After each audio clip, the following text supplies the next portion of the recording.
पाक कलाम जो यिर्मयाह नबी की किताब उसके 29वें बाब की 7वीं आयत में लिखा गया वो पढ़। खुदावंद का पाक कलाम जो यिर्मयाह नबी की किताब के 29वें बाब की 7वीं आयत में लिखा गया वो आपके लिए पढ़ना चाह रहा हूँ।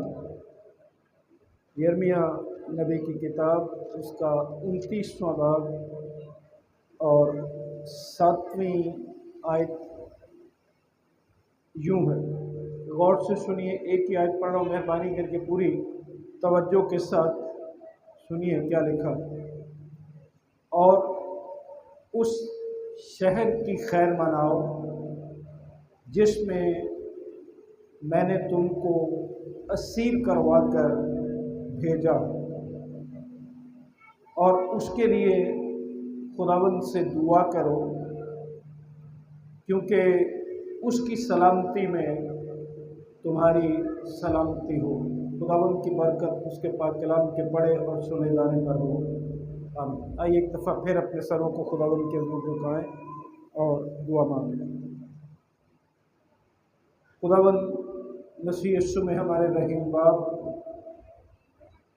बड़ी आजी हलीमी और फ़रोतनी के साथ तेरे फजल के तख्त के सामने आए हैं, अपने तमाम गुनाहों का इकरार करते हुए और ये जानते हुए कि हम निकम्मे और घिनौने हैं, लेकिन तेरा शुक्र तेरी तारीफ़ करते हैं खुदावंद यीशु मसीह के लिए, जिसको तूने इसलिए इस दुनिया में भेजा कि हम गुनहगारों की खातिर हर तरह का दुख उठाए, सलीब पर मारा जाए और तीसरे दिन मुर्दों में से जी उठे। उसकी फ़िदया बख्श मौत के लिए तेरे शुक्रगुजार हैं, इस बात के लिए भी कि वो तेरी दाहिनी हाथ हमारी शफात के लिए मौजूद है। आज तेरा शुक्र तेरी तारीफ़ करते हैं, तेरे लोग तेरे हुजूर इकट्ठे हैं। तेरा अदना खादिम अपने गुनाहों का इकरार करके तेरे हुजूर हाज़िर है। इस बात का भी इकरार करता हूँ खुदावंद कि मेरा इल्म और अक्ल दोनों नाक़िस हैं। तू अपने पाकों की रहनुमाई अता फरमा, बख्श दे कि हम ना महज तेरे पाक कलाम के पढ़ने, सुनने या सुनाने वाले बल्कि इस पर अमल करने वाले बने। पाकों के वसीले से कायलियत पाएँ और तेरे कलाम पर अमल करने वाले बने। यीशु मसीह के नाम से मांगते हैं, सुनो बख्श दे। आज के दिन के हवाले से हमारे मुल्क की आज़ादी का दिन है आज 14 अगस्त। इसी नाते से आज का पैगाम आपके गोश गुजार करना चाहता हूँ। जो कलाम मुक़द्दस में से हमने आयत पढ़ी है, एक दफ़ा फिर आपके लिए पढ़ रहा हूँ। और उस शहर की खैर मनाओ जिसमें मैंने तुमको असीर करवा कर भेजा, और उसके लिए खुदावंद से दुआ करो क्योंकि उसकी सलामती में तुम्हारी सलामती हो। ये बात बड़ी गौर तलब है कि बाज़ औक़ात हम भी खुदावंद से शिकवा करते हैं, शायद बनी इसराइल ने भी किया हो, लेकिन खुदावंद का कलाम उन्हें ये सिखा रहा है, उन्हें ये बता रहा है कि तुम्हें बाबल के हाकिमों ने, यहूदा के हाकिमों ने असीर नहीं किया। अगरचे दुनियावी तौर पर तो वही थे उनको असीर करने वाले, लेकिन हकीकत ये थी कि कलाम ये फरमा रहा है, खुदावंद ये कह रहा है कि मैंने तुमको असीर करवा कर भेजा। खुदावंद के लोगों को खुदा ने खुद असीर करवा कर वहाँ भेजा था। बाइबल मुकद्दस में बहुत सी ऐसी आयत हैं जिनका हर रोज़ बल्कि हर वक्त तज़करा हमारी ज़ुबान पर रहे तो बहुत अच्छा है। लेकिन अगर आप गौर से देखें तो ये आयत भी इस बात का तकादा करती है कि हमारे मसीही ज़ख़ीरा अल्फाज में या हमारी ज़ुबान पर ये आयत मुसलसल रहनी चाहिए कि जहाँ कहीं भी हम रहते हैं वहाँ उस मुल्क की, उस शहर की खैर मना, बजाय इसके कि हम गिले शिकवे करते हैं। ये खुदा का हुक्म है कि जहाँ भी हम रहते हैं, जहाँ भी हम बसते हैं, बतौर मसीही, बतौर खुदा के बेटे और बेटियां, हमारा काम यह है कि उस शहर की, उस मुल्क की खैर माने और उसके लिए दुआ करें। जिस मुल्क में, जिस शहर में हम रहते हैं, उसकी सलामती या खैर मनाना या खैर चाहना। और आज हम ये भी देखेंगे कि इस आयत में हमें अपने मुल्क, अपने शहर की अमन, सलामती और खैर चाहने के लिए किस तरह से सिखाया गया। इस आयत को बेहतर तौर पर समझने के लिए लाजिम है कि हम इसके सयाको सबाक यानी आगे पीछे की आयत जो हैं उनको भी देखें, तो फिर ये आयत ज़्यादा वाज़ेह तौर से हमारी समझ में आती है। बहुत से बरसों से खुदा बनी इसराइल के पास अपने नबियों को भेज रहा था ताकि वो नबी, वो खुदा के लोग बनी इसराइल को, यहूदा को आने वाली जो असीरी है, आने वाली जो गुलामी है, उसके बारे उनको खबरदार कर दें। क्योंकि बनी इसराइल सच्चे और हकीकी खुदा को भूल गए और अपने इर्द गिर्द की जो अक़वाम थी उनके बुतों की पूजा और ताज़ीम करना शुरू हो गए थे। और मुझे अफसोस है कि अगर हम आज अपने मुल्क में अपनी कौम पर नज़र करें तो हमारे यहाँ भी दीगर अक़वाम की रस्में बहुत कसरत के साथ पाई जाती हैं। हम भी शायद यहोवा खुदा को भूलकर कुछ ऐसे माबूदों के पीछे लग गए हैं जो सच्चे नहीं, जो हमारा हकीकी खुदा नहीं। तो इसी आगाही के लिए खुदा बनी इसराइल के पास अपने नबियों को बहुत साल तक भेजता रहा। हुआ ऐसे कि जब उन्होंने तौबा न की, खुदा की आवाज़ पर जो उसके नबियों की मार्फत उन तक पहुंची थी उस पर ध्यान न दिया, खुदा के कलाम पर तवज्जो न की,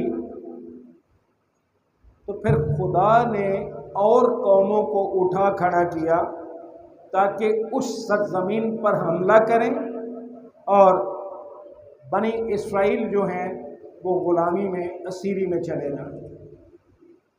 अब पहले उशूरियों ने यरूशलेम पर हमला किया और बहुत से लोगों को गुलाम बना लिया, असीर करके ले गए। इसके बाद फिर नबूकदनेस्सर ने यहूदा पर हमला किया और असीरों को बाबुल ले गया।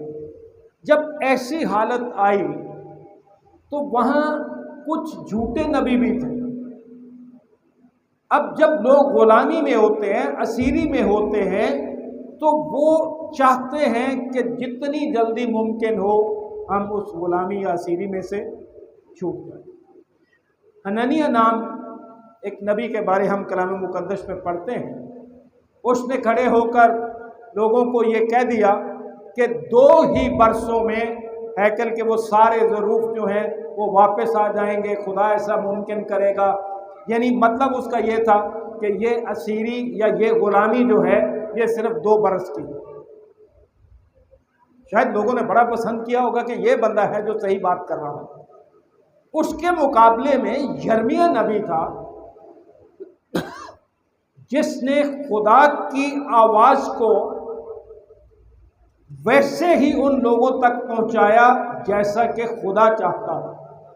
اور وہ آواز کیا تھی؟ اگر آپ مہربانی کر کے دوسرا تواریخ 36ویں باب کی 20ویں اور 21ویں آیت پڑھ دیں تو وہاں آپ کو معلوم ہو جائے گا کہ خداوند خدا نے کیا فرمایا تھا اپنے بندے یرمیہ کی معرفت، کہ لوگ 70 برس تک اسیری میں رہیں گے اور 70 برس کے بعد آئیں گے۔ اب ذرا غور کیجئے کہ ایک شخص ہے جو کہہ رہا ہے کہ 2 ہی سال تک اسیری رہے گی، ایک شخص ہے جو 70 برس تک کی خبر دے رہا۔ لوگ کس کو پسند کریں؟ 2 سال والے کو نا۔ یہی حال آج بھی ہے، جو آپ کو جھوٹی نبوتیں کرتے ہیں وہ زیادہ مشہور ہوتے ہیں، زیادہ مقبول ہوتے ہیں، اور جو خدا کا درست کلام سنائیں گے وہ اس طرح سے مقبول نہیں ہوں گے۔ دوسرا تواریخ 36واں باب 20ویں اور 21ویں آیت پڑھ دیں۔ اور جو تلوار سے بچے وہ ان کو بابل کو لے گیا اور وہاں اور وہ اس کے اور اس کے بیٹوں کے غلام رہے جب تک فارس کے سلطنت شروع نہ ہو، تاکہ خداوند کا وہ کلام جو یرمیہ کی زبانی آیا، خداوند کا وہ کلام جو یرمیہ نبی کی زبانی آیا تھا، یعنی یرمیہ اپنی طرف سے نہیں کہہ رہا، وہ خداوند کی طرف سے کہہ رہا ہے، جو خدا نے کلام اسے دیا پورا ہو کہ ملک اپنے سبتوں کا آرام پالے، کیونکہ جب تک وہ انسان پڑا رہا تب تک، یعنی 70 برس تک اسے سبت کا آرام 70 برس تک کی اسیری کی پیشین گوئی تھی، جبکہ حنانیہ یہ کہہ رہا تھا کہ صرف 2 ہی برس کی اسیری۔ عزیز بھائیوں اور عزیز بہنوں، یہی بات اگر ہم یرمیہ نبی کی کتاب کی 28ویں باب کی 11ویں آیت میں پڑھیں تو وہاں بھی آپ کو پتہ چل جائے گا۔ یرمیہ نبی کی کتاب اس کا 28واں باب اور 11ویں آیت میں اور حنانیہ نے سب لوگوں کے سامنے اس طرح کلام کیا کہ خداوند یوں فرماتا ہے۔ اب دیکھیے جھوٹے نبی کا کام کیا ہوتا ہے، وہ بھی نام خداوند ہی کا لیتا۔ ہاں جی، کہ میں جس طرح شاہ بابل نبوکدنصر کا جو بات سب قوموں کی گردن پر سے 2 ہی برس کے اندر توڑ ڈالوں گا۔ حنانیہ یہ کہہ رہا ہے خداوند کا نام لے کر کہ ان قوموں کا جوا 2 ہی برس میں میں توڑ ڈالوں، جبکہ یہ درست نہیں۔ وہ نام خداوند کا لے رہا ہے لیکن خداوند کی بات لوگوں تک نہیں پہنچا رہا۔ یہی کچھ آج بھی ہوتا ہے۔ اب جب ایسی حالت ہوئی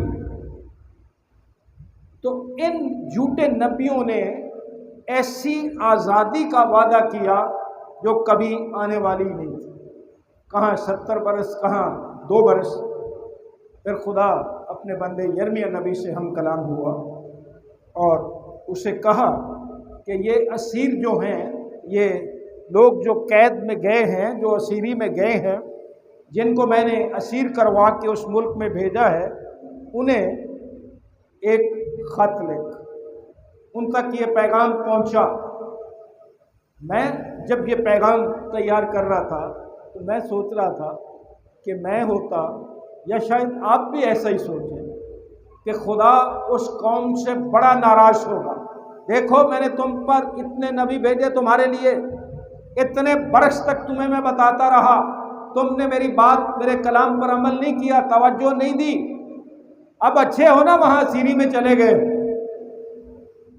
خدا نے ایک بھی ایسی بات نہیں اپنے لوگوں سے کی۔ ہم سوچتے ہیں کہ شاید یرمیا کی معرفت جو خط ان تک پہنچے گا، کیونکہ وہ نافرمان تھے، انہوں نے توبہ نہیں کی تھی، وہ سخت سزاؤں سے، ڈانٹ ٹپٹ سے، جھاڑ پھٹکار سے بھرا ہوگا خط، لیکن ایسا نہیں تھا۔ اس کے برعکس اسیروں کے نام جو یرمیا نبی کا خط تھا، اس میں امید اور مستقبل کے منصوبے بھرے ہوئے تھے، اور یہ سارا پس منظر تھا۔ یہ جو آیت میں نے آج آپ کے لیے ملک پاکستان کے 75ویں یوم آزادی کے موقع پر پڑھی، یہ اس آیت کا پس منظر تھا سارا۔ اب امید اور مستقبل کے منصوبے کیا تھے؟ کوئی جھاڑ پھٹکار نہیں ہے، ڈانٹ ڈپٹ نہیں ہے اس خط میں۔ اسیری میں گئے ہوئے لوگوں کو خدا امید اور مستقبل کے منصوبوں کی نوید سنا رہا ہے۔ ذرا سنیے غور سے، 29واں باب 5ویں آیت سے شروع کر کے 7ویں آیت تک پڑھ۔ یرمیا نبی کی کتاب اس کا 29واں باب 5ویں آیت سے 7ویں آیت تک پڑھیں تو دیکھیں کہ خدا اپنے لوگوں کو اسیری میں کس طرح سے امید اور مستقبل کے منصوبوں کا پیغام دے رہا۔ جی، تم گھر بناؤ اور ان میں بسو۔ اب سنو، کیا کرو؟ تم گھر بناؤ اور ان میں بسو۔ یہ امید چھوڑ دو کہ ہم 2 سال میں واپس چلے جائیں گے، یہ جھوٹے نبیوں نے کہا۔ اور لوگ سوچ سکتے تھے کہ یار ہمیں کیا گھر بنانے کی یہاں ضرورت ہے تو غلام پتہ نہیں کس وقت یہاں سے نکل جائیں گے۔ لیکن خدا کیا کہہ رہا ہے؟ گھر بناؤ اور ان میں بسو، اور باغ لگاؤ اور باغ لگاؤ اور ان کا پھل کھاؤ۔ آگے، بیویاں کرو تاکہ تم سے بیٹے بیٹیاں پیدا ہوں۔ بیویاں کرو تاکہ تم سے بیٹے بیٹیاں پیدا ہوں۔ خدا سارے مستقبل اور امید کا منصوبہ اسیری میں گئے ہوئے لوگوں کو بتا رہا ہوں۔ یہ نہیں ہے کہ مایوس ہو کے بیٹھ جائیں کہ جی ہم تو اسیری میں آ گئے۔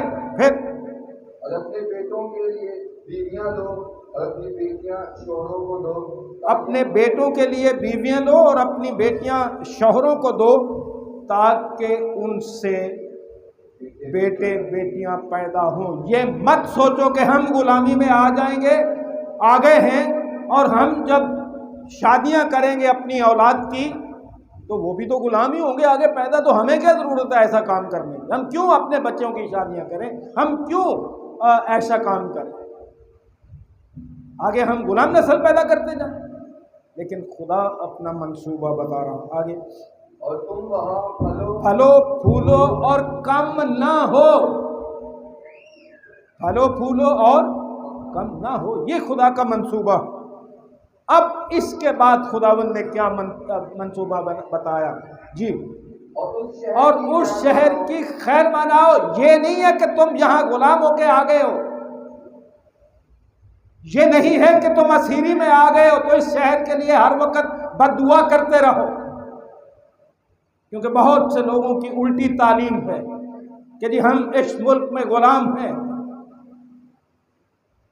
خدا نے انہیں اسیری میں بھیجا تھا، خدا نے مجھے اور آپ کو اس ملک میں پیدا کیا، اس کے لیے کوئی مشکل نہیں تھی کہ وہ کسی اور ملک میں پیدا کر دیتا، لیکن جب خدا نے مجھے اور آپ کو اس ملک میں پیدا کیا ہے، یہاں رکھا ہے، تو اس کا ایک خاص مقصد ہے۔ اس مقصد کو تو کبھی ہم نے جانا ہی نہیں۔ اب اگر اسیری میں نہیں جاتے تو ان کے لیے بہانہ تھا نا بابل والوں کے پاس کہ جی سانو تو تیرا کلام ہی نہیں کسے سنایا، جیسی کہ میں توبہ کر۔ اس لیے خدا نے ان کی سزا کے لیے اور اپنے لوگوں کو گواہ کے طور پر وہاں رکھا۔ یہی کام میں سمجھتا ہوں میرا اور آپ کا بھی ہے، ہر مسیحی کا ہے، کہ وہ جہاں کہیں رہتا ہے اپنے ارد گرد کے لوگوں کے لیے خدا کا گواہ بن کے رہے، تاکہ کسی کے پاس بہانہ نہ ہو کہ میرے پاس تو تیرا کلام پہنچا ہی نہیں، مجھے تو کبھی کسی نے تیرے بارے سنایا ہی نہیں۔ پھر آگے، اور اس شہر کی خیر مناؤ جس میں میں نے تم کو اسیر کروا کر بھیجا۔ جو بچے تاریخ پڑھتے ہیں یا آپ بھی پاکستان کی تاریخ پڑھ کے دیکھ لیجیے، بابل میں لوگ اسیر کر کے بھیجے گئے تھے، غلام کر کے بھیجے گئے تھے۔ ہم تو یہاں غلام کر کے نہیں بھیجے گئے، اپنی تاریخ پڑھ کے دیکھو۔ کیا ہمارے بزرگوں نے، ہمارے لیڈروں نے خوشی کے ساتھ اس ملک کے لیے ووٹ نہیں دیا تھا؟ غلام کر کے تو نہیں ہم آئے تھے نا، ہم غلام کے طور پر تو نہیں بھیجے گئے۔ تو پھر اپنے ملک اور اس شہر سے، اس ملک سے گلہ اور شکوہ ہے۔ ہم نے تو اپنی خوشی تو قبول کیا تھا، یہ تو اسیری میں گئے تھے، پھر بھی خدا کہہ رہا ہے کہ اس شہر کی خیر مانو، اس کے لیے دعا کرو، کیونکہ اس کی سلامتی میں تمہاری سلامتی ہے۔ مجھے ایک بات بتاؤ، میں چھوٹا تھا جب سن 65 کی جنگ ہوئی تھی، جب کبھی کوئی بم گرتا ہے، کوئی گولہ بارود گرتا ہے، تو وہ وہاں سے سونگھتا ہے، اس کو پتہ ہے کہ کون کرسچن ہے اور کون مسلم ہے، کون ہندو ہے، کون سکھ ہے، کون کیا ہے۔ گولہ بارود کو کوئی پتہ نہیں ہے۔ جب ہمارا ملک، ہمارا شہر سلامت ہے تو ہم بھی سلامت ہیں۔ یہ مت سوچو کہ ہم اپنے دشمنوں کے لیے دعا کریں تو پھر ہی بات بنتی ہے۔ مسیح خداوند نے کیا کہا تھا؟ اپنے ستانے والوں کے لیے دعا کرو۔ یہی اس وقت بھی اپنے لوگوں کو خداوند کہہ رہا تھا کہ جس شہر میں میں نے تمہیں اسیر کر کے بھیجا ہے اس کی خیر مناؤ، اس کی سلامتی کی دعا کرو، اس میں امن کی دعا کرو، کیونکہ اسی کی سلامتی میں تمہاری سلامتی ہو۔ یہ خط جو یرمیہ نبی کی معرفت خداوند نے انہیں لکھوایا یا بھیجا، یہ وہاں آباد ہونے یا بسنے کے لیے ایک بلاہٹ تھی۔ خدا چاہتا تھا کہ بنی اسرائیل کو معلوم ہو جائے کہ وہ جہاں ہیں وہاں قناعت کریں، گھر بنائیں، باغ لگائیں، شادیاں کریں، اور یہ اس وقت تک ممکن نہیں ہوتا جب کوئی قناعت پسندی کے ساتھ یہ سارا کام نہ کرے، کیونکہ خدا کو اب 70 سال وہ اپنے بچوں کی شادیاں کیے بغیر رہ سکتے، 70 سال تک نہ جانے کتنے ان میں سے مر جاتے اگر وہ شادیاں نہیں کرتے اور آگے بچے پیدا نہیں ہوتے، جس طرح خدا نے کہا تھا کہ کم نہ ہو۔ 70 سال تک اس قوم کا کیا حال ہو؟ اس لیے خدا نے انہیں مستقبل کا منصوبہ دیا کہ بچوں کی شادیاں کرو، باغ لگاؤ، گھر بناؤ، ان میں بسو، باغوں کا پھل کھاؤ، بچوں کی شادیاں کرو تاکہ تم کم نہ ہو۔ اور جس قدر ممکن جھوٹے نبی آزادی کے لیے کہہ رہے تھے 2 سال میں، وہ تو ممکن تھی، اس لیے خدا نے انہیں منصوبہ ہی ایسا دیا۔ تاہم اسرائیل اگرچہ اسیری میں تھے لیکن ان کی حالت مایوس کن نہیں تھی۔ خدا ان کی حوصلہ افزائی کر رہا ہے کہ اپنے اسیر کرنے والوں کے لیے دعا کرو، کیونکہ جب وہ اپنے اسیر کرنے والوں کے لیے خوشحالی اور خیر کی دعا کریں گے تو خدا بنی اسرائیل کی خاطر انہیں برکت دے گا۔ سن لے غور سے، جب وہ اپنے ملک کے لیے، اپنے شہر کے لیے، اپنے اسیر کرنے والوں کے لیے دعا کریں گے تو خدا اپنے لوگوں کی خاطر اس ملک اور ان لوگوں کو کیا کرے گا؟ برکت دے۔ کیا خوبصورت بات ہے! کاش مجھے اور آپ کو یہ سمجھ آ جائے۔ کوئی ہمیں چوڑا کہہ دے تو ہمیں غصہ آ جاتا ہے، کوئی ہماری تحقیر کر دے تو ہمیں غصہ آ جاتا ہے۔ ٹھیک ہے، ہمارے ساتھ جو بھی سلوک کیا جاتا ہے اس سے کوئی فرق نہیں پڑتا۔ فرق کیوں نہیں پڑتا؟ کیونکہ ہمیں کسی نے نہیں یہاں رکھا، ہمیں خدا نے یہاں رکھا۔ میں جو مرضی کو کہتا رہے اس کا حساب ہم نے تو نہیں نہ دینا۔ اگر کوئی مجھے گالی گلوچ کرتا ہے مسیح کی خاطر، آپ کو کرتا ہے، ہمیں حقارت کی نظر سے دیکھتا ہے، تو اس کا حساب ہم نے دینا۔ اس کا حساب کس نے دینا؟ اس نے دینا جو ایسا کرتا ہے۔ اور پھر دوسری بات، ایک اور بات غور سے سن لیجیے۔ مجھے اور آپ کو بائبل مقدس کیا کہہ رہی ہے؟ کہ جس شہر میں بستے ہو، جس شہر میں رہتے ہو، اس کے لیے کیا کرو؟ دعا کرو، اس کی خیر، امن اور سلامتی چاہو۔ جس کو جو سکھایا جاتا ہے وہ وہی کرتا ہے، اس لیے غم کرنے کی ضرورت نہیں ہے۔ خداوند میں یہ امید پکڑو کہ جو کچھ ہمیں سکھایا گیا ہے ہم وہی کریں، ہم کسی کی پرواہ نہ کریں، حالات کیسے بھی کیوں نہ ہو۔ اور یہ کتنی خوبصورت بات ہے، کتنی برکت کی بات ہے کہ ہمارے وسیلے سے خدا دوسروں کو برکت دے۔ خدا چاہتا ہے کہ بنی اسرائیل اپنی سزا کے دوران، اسیری کے دوران خوشحال اور محفوظ، اسی لیے اس نے کہا کہ اس شہر کے لیے خداوند سے دعا کرو۔ خداوند خدا نے کہا اس کی سلامتی میں تمہاری سلامتی ہو۔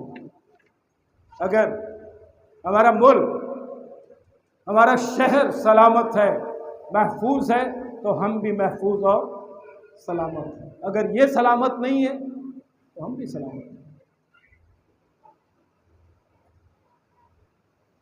جب دعا کرو گے اپنے ملک اور شہر کے لیے، اس کی خیر مناؤ گے، تو تم بھی اور وہ ملک بھی امن اور سلامتی سے رہے گا۔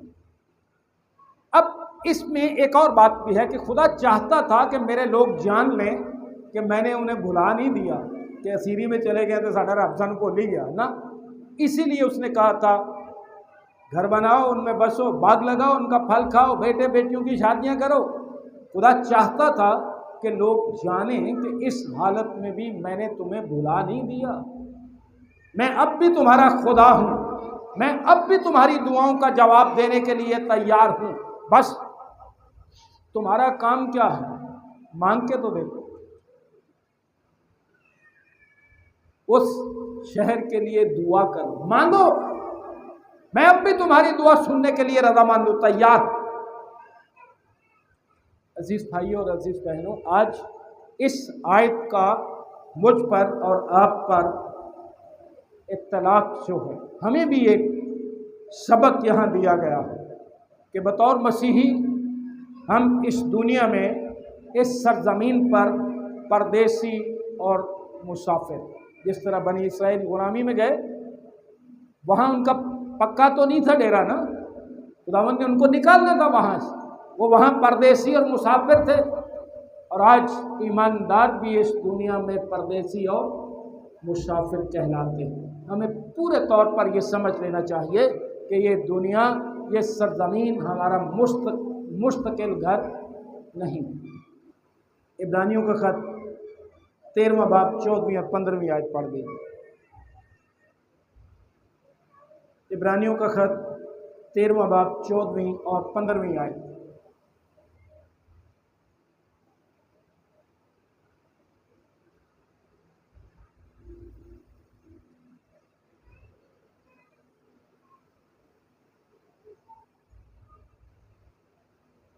سنیے ذرا، عبرانیوں کا خط 13واں باب 14ویں اور 15ویں آیت میں خدا کا پاک کلام کیا کہہ رہا ہے؟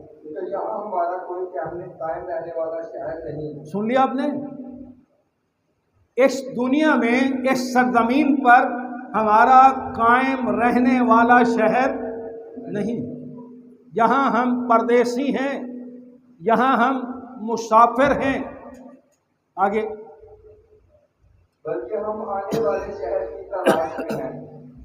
ہم آنے والے شہر کی تلاش اور وہ آسمان جی، بس ہم اس کے وسیلہ سے ہم کی قربانی، یعنی ان ہونٹوں کا پھل جو اس کے نام کا اقرار کرتے ہیں۔ ان ہونٹوں کا پھل یہ کیا ہے؟ دعا ہے۔ ہمیں دعا کرتے رہنا چاہیے جی۔ خدا کے لیے ہر وقت چلایا کریں۔ دیکھا، ہم اس دنیا میں ایماندار، اس دنیا میں پردیسی اور مسافر ہیں۔ پطرس کا پہلا عام خط 12ویں باب، دوسرے باب کی 11ویں اور 12ویں آیت پڑھ لیجیے۔ اس کے آگے پطرس کا پہلا خط دوسرا باب 11ویں اور 12ویں آیت۔ اے پیارو، میں تمہاری منت کرتا ہوں کہ تم اپنے آپ کو پردیسی اور سن لیجیے، خدا کا بندہ کیا کہہ رہا ہے؟ ایتھے پکے ڈیرے نہ لاؤ، اس دنیا سے دل نہ لاؤ۔ اے پیارو، میں تمہاری منت کر رہا ہوں۔ میں کیا کر رہا ہوں؟ تمہاری मिन्नत कर रहा हूँ कि इस दुनिया में अपना दिल ना लगाऊं। हाँ जी। उन जिस्मानी ख्वाहिशों से परहेज करो जो रूह से लड़ाई रखती हैं, और गैर कौमों में अपना चाल चलन नेक रखो। गैर कौमों में अपना चाल चलन नेक रखो। हम यहाँ गैर कौम में बस रहे हैं, अपना चाल चलन तो देखो। अगर हमारा चाल चलन दुरुस्त नहीं है, परदेसी और मुसाफिर होने के नाते, तो फिर खुदा की हिमायत, खुदा की मदद हमें क्यों हासिल हो?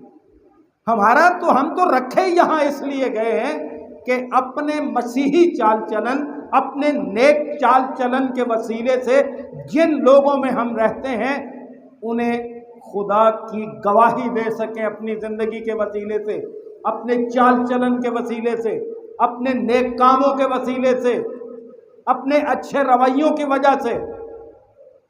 देखो ज़रा गलियों में हमारे क्या हो रहा, इसलिए खुदा ने हमें यहाँ रखा। खुदावंद चाहता है कि हमारा चाल चलन जो है नेक। यही खुदा उनसे तवक्को कर रहा था। उस शहर की खैर मनाओ, दुआ करो उसकी सलामती और हिफाजत के लिए, क्योंकि इस तरह से हमारे चाल चलन का इजहार होता है कि हम कैसे लोग हैं। खुदा की तरफ से हमें एक फ़र्ज सौंपा गया, हमें ड्यूटी दी गई है कि जिस शहर में, जिस मुल्क में हम रहते हैं उसकी सलामती और खैर के लिए दुआ करें और अपना चाल चलन नेक रखें। ये मुमकिन है, शायद हमारे दिल भी ऐसा ही सोचते हैं। ये मुमकिन है कि जिस जगह पर हम हैं वहाँ हम रहना ना चाहें या हमें पसंद ना हो। बनी इसराइल को गुलामी पसंद थी, वो खुशी के साथ वहाँ रह रहे। कभी ज़बूर पढ़ के देख लीजिए, टंग दित्तियां असां बरबतां बैतां दे रुखां दे नाल, साडे कैद करने वाले कहंदे सानू देओ कुछ सुना। साज और आवाज़ पकड़ के बरबतें उन्होंने दरख्तों पर लटका दी, फिर कहेंगे अब गा के सुनाओ, अब खुदा की हमद करो। प्यारे बहन भाइयों, अजीज़ों, जो भी हालात हमारे हैं इस मुल्क में, हम तो खुदा की मेहरबानी और उसके फजल से कम इतने आज़ाद हैं कि हम अपनी इबादत पूरी आज़ादी के साथ कर सकें। हमने सिर्फ एक वतीरा नहीं रखना खुदा के कलाम के मुताबिक, यदि यहाँ हमारे साथ क्या सलूक होता। मैंने गुजारिश की कि जो सलूक करने वाले हैं उनको उनके हाल पे छोड़ दें कि वो क्या करते हैं, उसका हिसाब उन्होंने देना है। हमने ये हिसाब देना है कि क्या खुदा के हुक्म के मुताबिक मैंने अपने शहर, अपने मुल्क के लिए खैर की दुआ की, उसकी अमन, सलामती और हिफाजत की दुआ की। मेरा और आपका फ़र्ज़ ये है, जो खुदा ने हमें फ़र्ज़ दिया है हमें वो निभाने की ज़रूरत है, वो पूरा करने की ज़रूरत है। अगरचे हम कुछ मकामात पर रहना पसंद ना भी करते हों, जैसे बनी इसराइल थे, लेकिन ये याद रखिए कि खुदा फिर भी हमारी सुनता है। जब हम उसे पुकारेंगे जैसा उसने कहा था बनी इसराइल को, तो वो हमारी सुनेंगे। दरअसल यिर्मयाह नबी की किताब की ये आयत जो 29वें बाब की 7वीं आयत है, इसका पैगाम 139वें ज़बूर की 7वीं आयत से 12वीं आयत में जो पैगाम पाया जाता है, ये उसी से मिलता जुलता पैगाम है। काश इतना वक्त हो कि उस पैगाम की भी तशरीह की जाए, लेकिन पढ़ दीजिए। और जो सिर्फ सुन रहे हैं उनसे गुजारिश है कि वो भी यिर्मयाह की किताब के 29वें बाब की 7वीं आयत की रोशनी में ज़बूर नंबर 139 की 7वीं से 12वीं आयत तक पढ़ के ज़रूर देखिए। जी पढ़ें।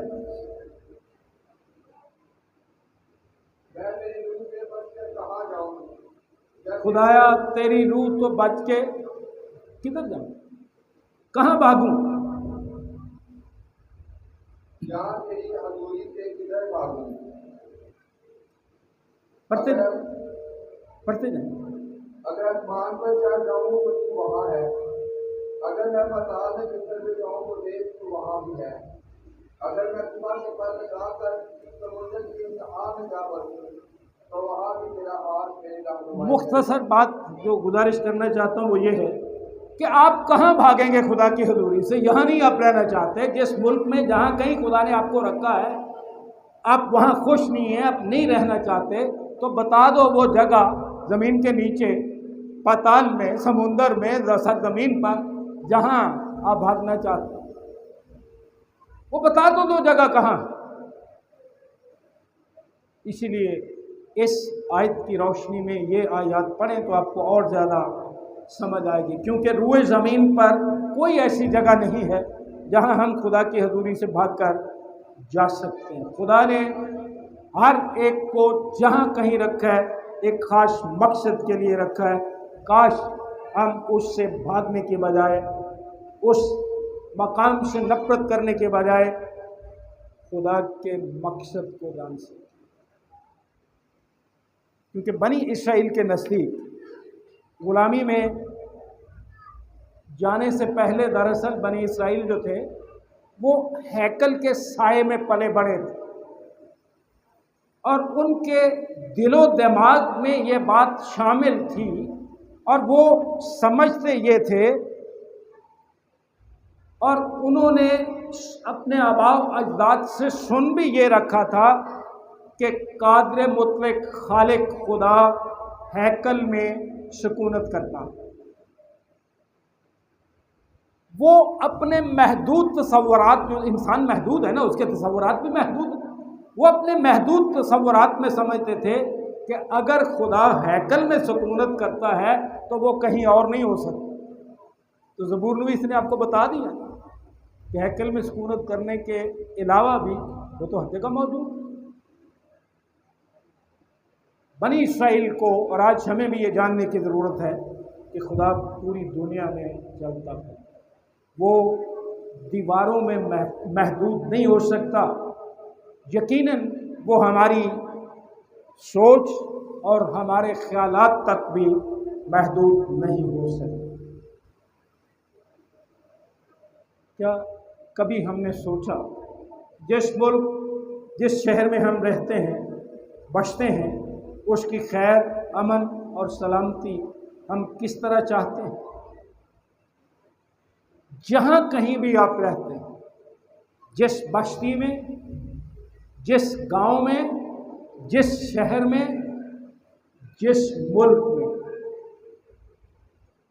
हम बसते हैं, रहते हैं, हमारे अंदर उस मकाम पर असर अंदाज होने के लिए बड़ी सलाहियत पाई जाती है।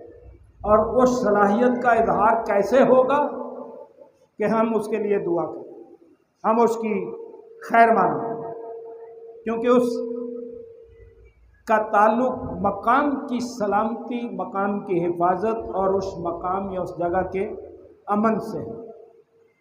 ख़ास तौर पर उस वक्त, ये बात बड़े गौर से सुनिए मेहरबानी करके, क्योंकि हमने कई दफ़ा अपना काम भी दूसरों पर डाला होता है। जब मैं और आप कानून नाफिज करने वाले इदारे में काम नहीं करते, हम न फौज हैं, न रेंजर्स हैं, न पुलिस हैं, न कोई ऐसा इदारा या ऐसे मुलाजिम हैं कि हम कानून के ज़रिए अमन और सलामती कायम कर सकें, तो फिर हमारी जिम्मेदारी और भी बढ़ जाती है। जो कानून नाफिज करने वाले इदारे हैं, कानून नाफिज करने वाले लोग हैं, वो तो डंडे से अपनी वर्दी के ज़ोर पे, अपने इख्तियार के ज़ोर पे सलामती कायम कर लेंगे। लेकिन जो मेरी और आपकी ड्यूटी है वो क्या है? दुआ और उस जगह की सलामती और अमन की ख्वाहिश करने के वसीले से हम भी वहाँ अमन कायम कर सकते हैं। हमारी ड्यूटी ये है, हम कोशिश करें कि हम अपने शहर, मुल्क के लिए चंद सादा सी बातों पर अमल करके उसकी सलामती और खैर खाही का पैगाम दूसरों तक पहुँचाएं। और वो सादा सी एक दो बातें बताना चाहता। रोमियो के ख़त 12वें बाब की 18वीं आयत पढ़ दी। रोमियो के नाम ख़त 12वां बाब और 18वीं आयत।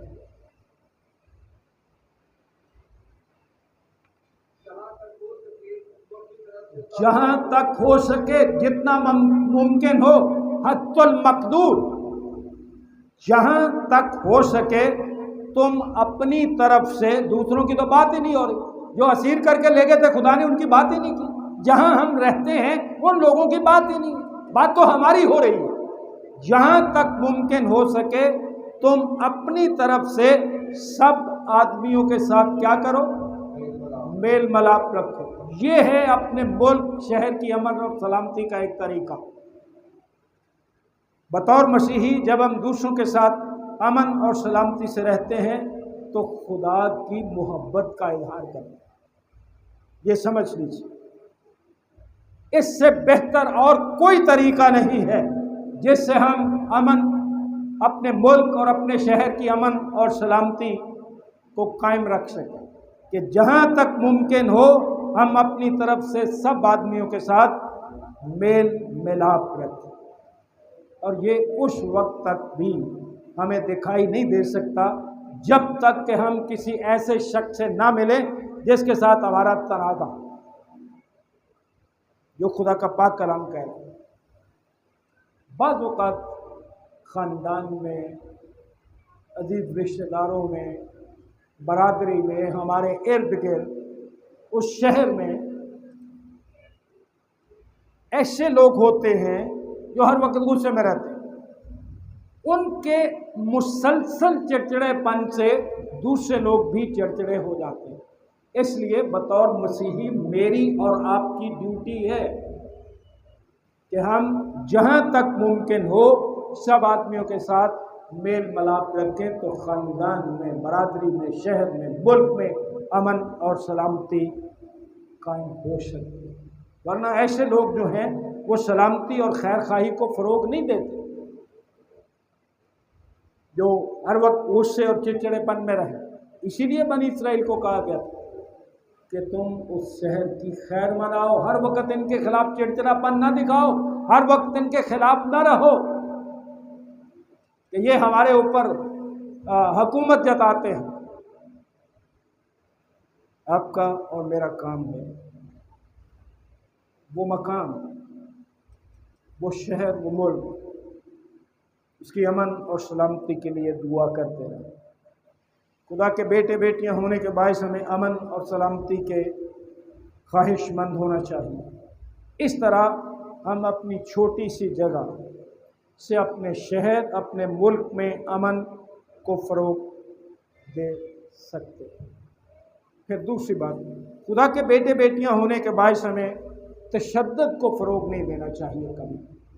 जिस तरह कई फ़िरके ऐसे हैं, कई लोग ऐसे हैं, कई गिरोह ऐसे हैं, क्योंकि इस बात का पहली बात के साथ गहरा ताल्लुक़ है कि हम तशद्दुद पसंद ना हो।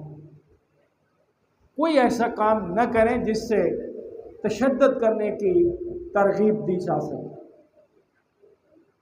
इससे बड़ा सबक मुझे बाइबल मुक़द्दस में और किसी और जगह मिलता नहीं है कि जब खुदावंद यीशु मसीह को गिरफ्तार करने के लिए आए तो वो अपने शागिर्दों को उकसा नहीं सकता था कि पकड़ लो इन्हें, इनके साथ जंग करो, ये तुम्हारे उस्ताद को, तुम्हारे रब्बी को, तुम्हारे खुदावंद को पकड़ने आए। खुदावंद ने ऐसी कोई तरगीब नहीं दी, ऐसा सबक ही नहीं दिया, बल्कि उल्टा क्या किया, जिसका पतरस ने कान उड़ाया था उसका कान वापस लगा दिया। ये है मेरी और आपकी तालीम जो खुदा का कलाम हमें सिखाता है कि हम किसी तरह भी, मुझे अफसोस है कि हमारे हालात ऐसे होते हैं, बालों का एक दो दफ़ा हम भी ऐसे हालात में फंसे। हमारे सियासी लीडर साहिबान और हमारे मजहबी लीडर साहिबान हमें हुकूमत के ख़िलाफ़ उकसाकर, तरगीब देकर सड़कों पर ले आते हैं, और जब डंडे पड़ने की बात आती है तो फिर हम डंडे खाते हैं और आप खुद भाग जाते हैं। ये कौन सी बाइबल मुक़द्दस की तालीम है? अजीज़ भाई और अजीज़ बहन, मसीही का काम नहीं है कि वो किसी को तशद्दुद पर उकसाए, वो किसी को हुकूमत के ख़िलाफ़ उकसाए। उसका काम है पुरअमन रहना اپنے ملک اور اپنے شہر کے لیے دعائے خیر کرتے ہیں۔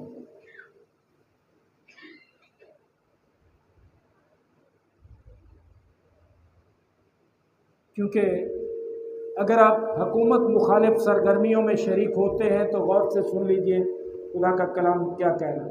رومیوں کا خط 13واں باب پہلی اور دوسری آیت پڑھ کے دیکھ لیجیے۔ رومیوں کا خط 13واں باب پہلی اور دوسری آیت، آپ کو پتہ چل جائے گا کہ ہمیں اگر حکومت مخالف سرگرمیوں میں اکسایا جائے تو یہ تو خدا کے کلام کے خلاف، ہمیں کبھی ایسی سرگرمیوں میں شریک نہیں ہونا چاہیے۔ جی پڑھیے، رومیوں کا خط 13واں باب پہلی اور دوسری آیت۔ ہر شخص، مجھے بھی کہا گیا، آپ کو بھی کہا گیا، سب کو کیا کہا گیا جو بائبل مقدس کے ماننے والے ہیں؟ ہر شخص اعلیٰ حکومتوں کا تابع دار رہے۔ آگے، کوئی حکومت ایسی نہیں جو خدا کی طرف سے نہ ہو۔ بابل کی اسیری میں بنی اسرائیل کو بھیجا گیا، بنی اسرائیل خود گئے، وہ بابل والے لوگ ان کو لے کے گئے، لے کے تو وہی گئے تھے، لیکن منصوبہ کس کا تھا؟ خدا کا۔ کوئی حکومت ایسی نہیں ہے جو خدا کی طرف سے نہ ہو۔ آگے، جو حکومتیں موجود ہیں، ہمارا کام ہے اپنے حکومت کے تابع، نہ سوائے کہ ہمارے ایمان کی بات نہ ہو۔ جی آگے، سر مہربانی کر کے بیٹے بیٹیوں بہنوں بھائیوں عزیز بچوں بزرگوں یہ بات غور سے سن لو۔ اگر کوئی مذہبی لیڈر یا سیاسی لیڈر ہمیں حکومت مخالف سرگرمیوں پر اکساتا ہے تو وہ خدا کے کلام کے خلاف تعلیم دیتا ہے، لیکن بس جو کوئی حکومت کا سامنا کرتا ہے وہ خدا کے انتظام کا مخالف۔ اپنے آپ کو جانچ لو، پرکھ لو کہ آپ ہمیں کیا سکھاتے ہو، یا ہم اگر ایسی سرگرمیوں میں ملوث ہیں تو پھر ہم بھی خدا کے نہیں ہیں۔ جو کوئی حکومت کا سامنا کرتا ہے وہ خدا کے انتظام کا مخالف ہے، اور جو مخالف ہیں وہ سزا پائیں۔ دیکھ لیجیے آپ کہ ہم کس تعلیم کو مانتے ہیں، کہاں جا رہے ہیں۔ عزیزو، ہمیں اپنے ملک اور شہر کے مکینوں کے لیے، اپنے لیڈروں کے لیے، اپنے ارد گرد کے لوگوں کے لیے اور دنیا میں جو کچھ بھی ہو رہا ہے اس کے لیے دعا کرنے کو کہا گیا۔ کئی دفعہ ہمیں پتہ ہی نہیں ہوتا کہ ہمیں کس بات کے لیے دعا کرنے کی ضرورت ہے۔ چلیے میں یہاں کی مثال دیتا ہوں، شاید آپ کو پتہ ہے تھا لیکن آپ نے کبھی اس بات کو شاید سیریس نہیں لیا ہو، جو کچھ آپ کی بستی میں ہو رہا ہے، نشہ یہ وہ جو کچھ بھی ہو، کبھی آپ نے خدا کے حضور اس کے لیے سنجیدگی کے ساتھ دعا کی؟ کئی دفعہ ہمیں پتہ نہیں ہوتا کہ ہمیں کس بات کے لیے دعا کرنی ہے۔ تو عزیزو، پھر خدا کے کلام کی طرف اگر ہم رجوع کریں تو ہمیں پتہ چل جاتا ہے کہ ہمیں کس چیز کے لیے دعا کرنی ہے، دنیا میں کیا ہو رہا ہے اس کے لیے دعا کرنی ہے۔ کیونکہ جب ہمیں کسی چیز کی تلاش ہو، اگر آپ کو اور مجھے اپنے ملک اور شہر کی سلامتی کی تلاش ہے، حفاظت کی تلاش ہے، تو جس چیز کی ہم تلاش کرتے ہیں اس کا مطلب یہ ہوتا ہے کہ ہمیں اس کی ضرورت ہے۔ تو اگر آپ کو اپنے ملک، اپنی بستی، اپنے شہر کی حفاظت کی سلامتی کی ضرورت ہے، پھر اس کے لیے دعا کرنی ہے، کہ سلامتی چاہنے کی ضرورت ہے۔ کلام مقدس میں تیموتھیوس کے پہلے خط کے دوسرے باب کی پہلی 2 آیات میں ہمیں سکھایا گیا ہے کہ ہم خدا کے حضور دعا کریں۔ جی پڑھیے، تیموتھیوس کا پہلا خط دوسرا باب پہلی 2 آیات۔